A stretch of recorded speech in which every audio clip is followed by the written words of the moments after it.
Hello everyone, welcome to my YouTube channel food food. आज चाहिँ म घरमै बजारको जस्तै गरी पानीपुरी बनाउने रेसिपी लिएर आएकी छु। सुरु गरौँ। मैले 1 गिलास सुजी लिए, 2 ठुलो चम्मच तातो तेल हालेँ र यसलाई मिक्स गर्दैछु।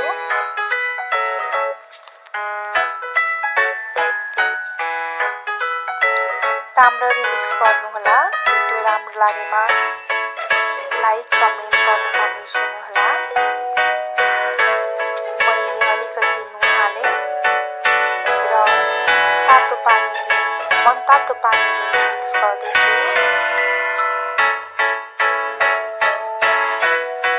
बिस्तारै पानी हाल्दै मिक्स गर्नुहोला।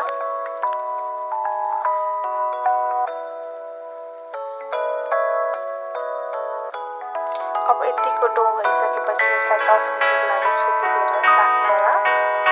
मैले 10 मिनेटपछि फेरि यसलाई मिक्स गरेँ।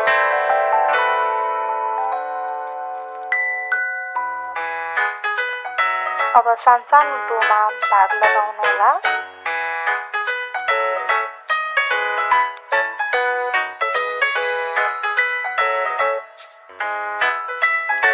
आफूले चाहे अनुसारको सेप दिनुहोस्। अब मैले सबै डोहरूलाई सेप दिन लागेकी छु।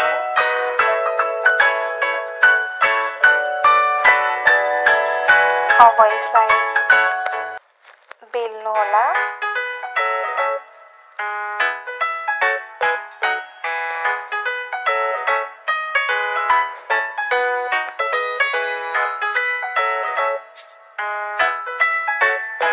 मैले सबै डोहरूलाई बेलेँ।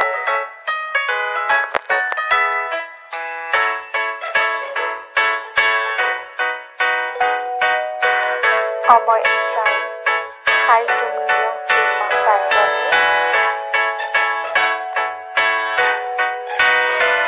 हेर्नुहोस् त, घरमै सजिलो गरी पानीपुरी बन्यो। हजुरहरूले पनि पक्कै ट्राई गर्नुहोला।